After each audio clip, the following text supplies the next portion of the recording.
Hola a todos, bienvenidos a una nueva inversión profunda. ¿Listos para una aventura molecular? Hoy nos adentramos en el mundo de los glúcidos, O como algunos les llaman. los famosos carbohidratos. Exacto, esos que a veces nos dan un poquito de miedo. Un poquito bastante a veces.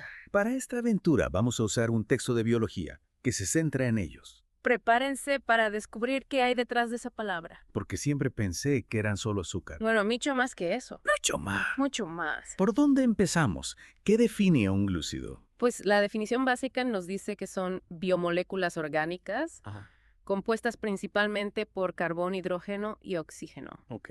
Antes se les llamaba hidratos de carbono, pero ese término ya no se usa tanto. Ya no. ¿Por qué? Porque no todos los glúcidos encajan en esa fórmula. Entiendo, o sea que glúcidos, sacáridos y azúcares son términos más precisos, Exactamente. como si estuviéramos descifrando un código secreto. Y hablando de códigos, los glúcidos también tienen su propia clasificación. Ah, sí. Se dividen en tres grandes familias: A ver. monosacáridos, disacáridos Ajá. y polisacáridos. Uy, suena complicado. No podríamos compararlos con un juego de construcción. Me encanta esa analogía. Digamos, los monosacáridos serían como las piezas individuales, ¿cierto? Sí, los monosacáridos son como los bloques básicos, las piezas más simples. Ok. Los disacáridos serían dos piezas unidas y los polisacáridos, imagínate una estructura gigante con miles de piezas. Wow. Ya me estoy imaginando todas las posibilidades. Hay muchísimas. Pero volviendo a los monosacáridos, hay diferentes tipos de estas piezas básicas. Por supuesto. Dentro de los monosacáridos tenemos las aldosas, como la glucosa, y las cetosas, como la fructosa. Ok. La diferencia está en su estructura química, específicamente en la posición de un átomo de oxígeno. Y eso cambia mucho las cosas. Aunque parezca un detalle mínimo, influye en cómo en nuestro cuerpo las procesa. Entonces, aunque la glucosa y la fructosa son ambas azúcares simples, nuestro cuerpo las metaboliza de manera diferente. Exactamente. Es increíble cómo un pequeño cambio en la estructura puede tener un gran impacto. Y hablando de diferencias estructurales, hay un concepto fascinante en el mundo de los glúcidos: ¿Cuál? la isomería. Isomería suena a algo complejo. ¿De qué se trata? Imagínate que tienes dos piezas de Lego idénticas, pero las puedes unir de diferentes maneras para crear estructuras distintas. A ver. Los isómeros son moléculas que tienen la misma fórmula química, los mismos bloques, por así decirlo, Ajá. pero están organizados de manera diferente en el espacio. Es como un rompecabezas molecular. ¿Y cómo es posible que moléculas con los mismos átomos sean tan diferentes? Hay varios tipos de isomería. Por ejemplo, la glucosa y la fructosa son isómeros de función, O sea, tienen los mismos átomos, pero están organizados de forma que uno tiene un grupo aldehído y el otro un grupo cetona. Entiendo entonces, a pesar de tener la misma fórmula, su estructura y función cambian. ¿Y qué de la isomería espacial? Esa también tiene que ver con la disposición de los átomos. Exacto. En la isomería espacial, la disposición de los átomos en el espacio es diferente. Aunque los átomos estén unidos en el mismo orden, aquí entran en juego los carbonos quirales, carbonos quirales. que son como cruces de caminos en la molécula. Dependiendo de cómo estén orientados los grupos unidos a este carbono, se forman diferentes isómeros. Espera. Carbonos quirales. Cruces de caminos. Necesito una imagen para entender esto. Imagina que el carbono quiral es el centro de un volante. Si colocas las manos en el volante de diferentes maneras, estarás creando diferentes configuraciones, ¿verdad? Sí, claro. Pues con los carbonos quirales pasa algo similar. Las diferentes posiciones de los grupos alrededor de este carbono dan lugar a isómeros distintos, como si fueran imágenes en un espejo. Se les llama configuraciones D y L, como la mano derecha y la izquierda. Ah, ya veo. Es como si la molécula tuviera una lateralidad. Entonces, ¿cuántos isómeros posibles puede haber? Depende del número de carbonos quirales. Por ejemplo, la glucosa tiene 4. ¿Y eso significa? Que puede tener hasta 16 isómeros diferentes. Ya. 16. Eso sí que es variedad. Muchísima. Y entre tantos isómeros, hay algunos más importantes que otros. Claro, los enantiómeros son imágenes espiculares perfectas como nuestras manos, Ok. y los epímeros, que son como primos cercanos, solo se diferencian en la posición de un grupo hidroxilo en un carbono quiral específico. Ya veo entonces, aunque las diferencias parezcan pequeñas, pueden tener un gran impacto en cómo funcionan estas moléculas. Exactamente. Es como si la naturaleza estuviera jugando con un Lego molecular creando una increíble diversidad de formas y funciones a partir de las mismas piezas básicas. Y ahora que ya hemos explorado los bloques básicos y sus diferentes configuraciones, adentrémonos en cómo se unen para formar estructuras más complejas. ¿Te parece si hablamos de la ciclación? Ciclación. Eso significa que los monosacáridos pueden formar anillos. Nadie lo puede imaginar. Pues sí, es fascinante. Cuando los monosacáridos están en agua, tienden a formar estructuras cíclicas, es decir, anillos. Anillos. ¿Y cómo sucede eso? Las piezas se doblan y se enganchan entre sí. Más o menos. Se forma un enlace especial llamado hemiacetálico entre un grupo hidroxilo y el carbono del grupo aldehído o cetona, lo que provoca que la molécula se cierre sobre sí misma formando un anillo. Entiendo. Y todos los anillos son iguales. ¿O hay diferentes tipos como con los isómeros? Buena pregunta. Hay dos tipos principales: piranosa con un anillo de 6 miembros como la glucosa Ajá. y furanosa con un anillo de 5 miembros como la fructosa. Piranosa y furanosa me las voy a apuntar para no olvidarlas. Suenan como nombres de planetas lejanos. Y aún hay más. Mm. Dependiendo de la posición del grupo hidroxilo en el carbono anomérico, que es el carbono que forma parte del enlace hemiacetálico, tenemos las configuraciones alfa y beta. Alfa y beta. ¿En qué se diferencian? ¿Tienen algo que ver con la lateralidad de la molécula que mencionamos antes? Sí, de alguna manera. Imagina que el grupo hidroxilo es como una antena. Si apunta hacia arriba es alfa y si apunta hacia abajo es beta. Es como si la molécula tuviera una orientación específica en el espacio. Esa analogía me encanta. Es muy visual y fácil de recordar. Me alegra que te guste. Te recomiendo que eches un vistazo a las imágenes del material de origen. Te ayudarán a visualizar mejor la estructura de esos anillos. Perfecto. Ujú. Lo haré sin falta. Entonces ya tenemos a los monosacáridos formando anillos como pequeñas naves espaciales moleculares. ¿Qué pasa después?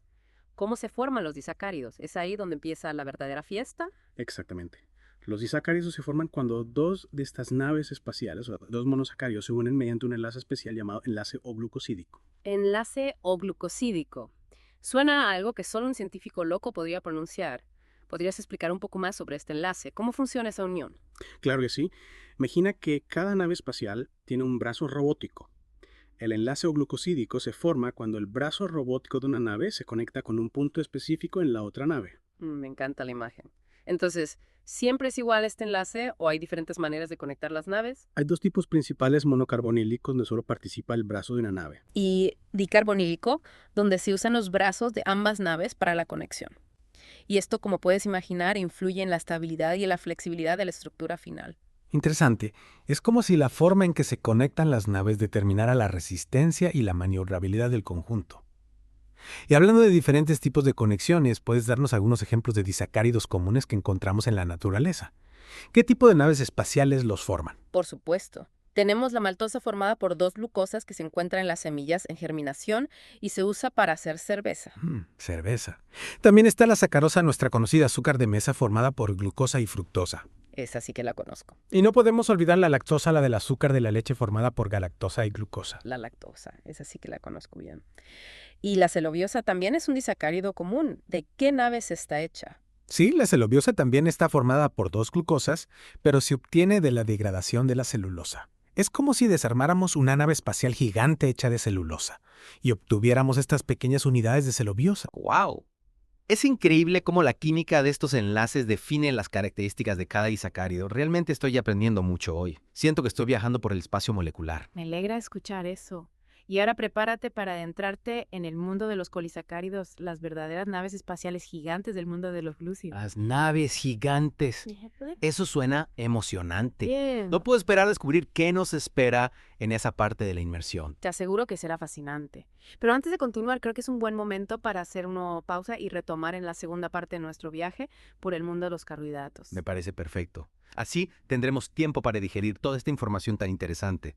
Nos vemos en la segunda parte, no se la pierdan. De vuelta en nuestra inmersión a los glúcidos, habíamos llegado a los polisacáridos. ¿Recuerdan? Sí, claro. Esas megaestructuras. ¿Qué mencionamos antes? ¿Qué las hace tan especiales? Son como las estaciones espaciales del mundo molecular. Buena comparación. Bueno. Los polisacáridos son cadenas enormes formadas por la unión de muchos monosacáridos. A veces miles de ellos. Imagina una nave espacial construida con miles de piezas individuales. ¡Wow! Eso sí que es una estructura compleja. Mm. Deben tener características únicas. No, exacto. Debido a su gran tamaño, tienen propiedades especiales. ¿Cuáles? Por ejemplo, son insolubles en agua, no son dulces y carecen de poder reductor. Es como si la complejidad de su estructura les diera nuevas habilidades. Ya veo. Entonces, si los comparamos con las naves espaciales, diríamos que hay diferentes tipos de polisacáridos, como naves de carga, naves de combate, etc. ¿Ya usted cómo piensas? Los polisacáridos se clasifican en dos grandes grupos. A ver. Homopolisacáridos, formados por el mismo tipo de monosacáridos. Ok. Y heteropolisacáridos, que se componen de diferentes tipos de monosacáridos. Entiendo, sería como si las naves de carga estuvieran hechas de un solo tipo de material, mientras que las naves de combate tuvieran una estructura más compleja con diferentes componentes. Exactamente. Y dentro de los homopolisacáridos tenemos algunos ejemplos muy importantes en los seres vivos. ¿Como cuáles? Por ejemplo, el glucógeno es la forma en que los animales almacenamos energía. Es como nuestra reserva de combustible para la nave. El glucógeno. He oído hablar de él en relación con el ejercicio físico. Es como el combustible que usan nuestros músculos para funcionar. Correcto. El glucógeno es nuestra reserva de energía rápida. Se almacena principalmente en el hígado y los músculos. Ajá. Y se moviliza cuando necesitamos energía extra, como durante una carrera espacial. Fascinante. Y las plantas que no tienen músculos para correr también tienen su propia reserva de energía. Por supuesto. En las plantas el equivalente al glucógeno es el almidón. Es su principal forma de almacenar energía como si fuera la despensa de la nave espacial vegetal. El amidón. Lo encontramos en muchos alimentos, como las papas y el pan. O sea que cuando comemos pan estamos robando la energía que la planta había almacenado para sí misma. Exactamente. Y el almidón tiene una estructura interesante, ¿Ah, sí? compuesta por dos tipos de polímeros amilosa que tiene una forma helicoidal Ok. y amilopectina que es ramificada. Entonces, tanto el glucógeno como el almidón son como tanques de combustible para los seres vivos, pero con diseños ligeramente diferentes. Así es. Y ahora pasemos a un polisacárido con una función completamente distinta. La celulosa. Si el glucógeno y el almidón son el combustible, la celulosa sería el casco de la nave espacial vegetal. La celulosa es el componente principal de las paredes celulares de las plantas, eso que les da resistencia y estructura. Exacto. La celulosa está formada por cadenas lineales de glucosa unidas de una manera especial que le confiere una gran resistencia e insolubilidad. Es como si las cadenas de glucosa formaran una malla protectora alrededor de las células de la planta. Por eso la madera es tan dura. Es como si estuviéramos tocando el esqueleto de la planta. Buena analogía. Y a diferencia del almidón, la celulosa es muy difícil de digerir para la mayoría de los animales. Solo algunos herbívoros como las vacas pueden hacerlo gracias a la ayuda de microorganismos en su sistema digestivo. Increíble. La naturaleza es realmente sabia al utilizar la misma unidad básica, la glucosa, para crear polisacáridos con funciones tan diversas. Es como si tuviera un kit de construcción molecular con el que puede crear desde combustible hasta estructuras sólidas. Totalmente de acuerdo. Y no podemos olvidar otro polisacárido estructural importante. ¿Cuál? La quitina. Si la celulosa es el casco de las plantas, la quitina sería la armadura de los insectos. La quitina no es el componente principal del exoesqueleto de los insectos, lo que les da esa cubierta dura y protectora. ¿Sí? La quitina se encuentra en el exoesqueleto de los artrópodos y también en las paredes celulares de los hongos. Es un polisacárido muy resistente, formado por un derivado de la glucosa que contiene nitrógeno. Es increíble la variedad de funciones que pueden tener los polisacáridos. Desde combustible hasta armaduras, pasando por estructuras de soporte. Parecen los materiales de construcción del universo biológico. Y eso no es todo. Además de los homopolisacáridos, también existen los heteropolisacáridos que, como mencionamos antes, están formados por diferentes tipos de monosacáridos. Sería como si combináramos diferentes tipos de materiales para crear estructuras aún más complejas y especializadas. Cierto. ¿Puedes darnos algunos ejemplos de heteropolisacáridos? ¿Qué tipo de materiales los componen y para qué se usan? Claro que sí. En las plantas encontramos la pectina y la hemicelulosa, que son componentes de la pared celular. ¿Ah? La pectina es como el pegamento que mantiene unidas las células de la planta, mientras que la hemicelulosa actúa como un refuerzo estructural, como las vigas de un edificio. Entiendo. ¿Y qué de los heteropolisacáridos en los animales? También tenemos pegamento y vigas en nuestro cuerpo. Por supuesto. En los animales, un grupo importante de heteropolisacáridos son los glucosaminoglucanos, que forman parte del tejido conectivo y la piel. Ok. Un ejemplo conocido es el ácido hialurónico, que se utiliza en cosmética por su capacidad para retener agua, manteniendo la piel hidratada y flexible. El ácido hialurónico.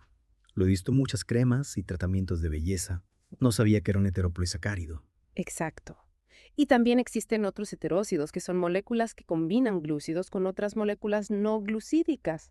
Es como si fusionáramos la tecnología de las naves espaciales con otros sistemas, creando híbridos moleculares con funciones aún más especializadas. ¡Wow! Cada vez me doy más cuenta de la importancia de los carbohidratos en todos los aspectos de la vida. Son mucho más que simples azúcares. Sin duda, los carbohidratos son como los ingenieros moleculares de la vida. Cumplen funciones vitales en la estructura y el almacenamiento de energía, la comunicación celular y muchos otros procesos biológicos. Y ahora que ya hemos explorado su estructura y clasificación, ¿te parece si nos adentramos en la diversidad de funciones que cumplen en los seres vivos? Me encantaría. Siento que este viaje por el universo de los glúcidos recién comienza. Ah, Vamos a descubrir qué más nos espera en la próxima parte de nuestra inmersión. listos para la última etapa de nuestro viaje por el mundo de los glúcidos. Sí, ya exploramos su estructura, su clasificación. Ahora vamos a ver cómo funcionan en acción. Cómo se ponen en marcha para hacer la vida posible. Comencemos recordando una función que ya mencionamos, la estructural. Los glúcidos son como los arquitectos del mundo microscópico. Claro, la celulosa en las plantas y la quitina en los insectos. Son como los materiales de construcción de la naturaleza. Exactamente. La celulosa con su resistencia y rigidez forma las paredes celulares de las plantas dándoles soporte y protección. Imagina la celulosa como el armazón, que permite a los árboles elevarse hacia el cielo. Y la quitina, por otro lado, proporciona la estructura y protección del exoesqueleto de los artrópodos, como los cangrejos y las arañas y las paredes celulares de los hongos. Es increíble cómo esas moléculas formadas por unidades de glucosa pueden ser tan fuertes y resistentes. Y no mencionaste también que los glúcidos están presentes en el ADN y el ARN. Muy bien recordado.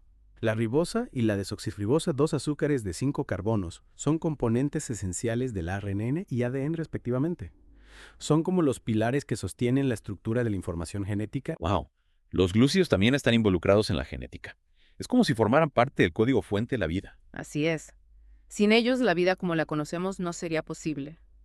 Y hablando de funciones esenciales, no podemos olvidar la función de reserva energética. Claro, el glucógeno en los animales y el almidón en las plantas. Ah. Las baterías que nos mantienen en movimiento. Precisamente.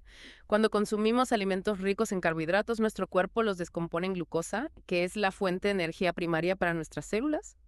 La glucosa que no se utiliza de inmediato se almacena en forma de glucógeno en el hígado y los músculos, lista para ser utilizada cuando sea necesario. Es como tener un banco de energía siempre a mano. Y en las plantas, el almidón cumple una función similar, ¿verdad? Sí, las plantas almacenan el exceso de glucosa producido durante la fotosíntesis en forma de almidón, principalmente en las semillas, raíces y tubérculos.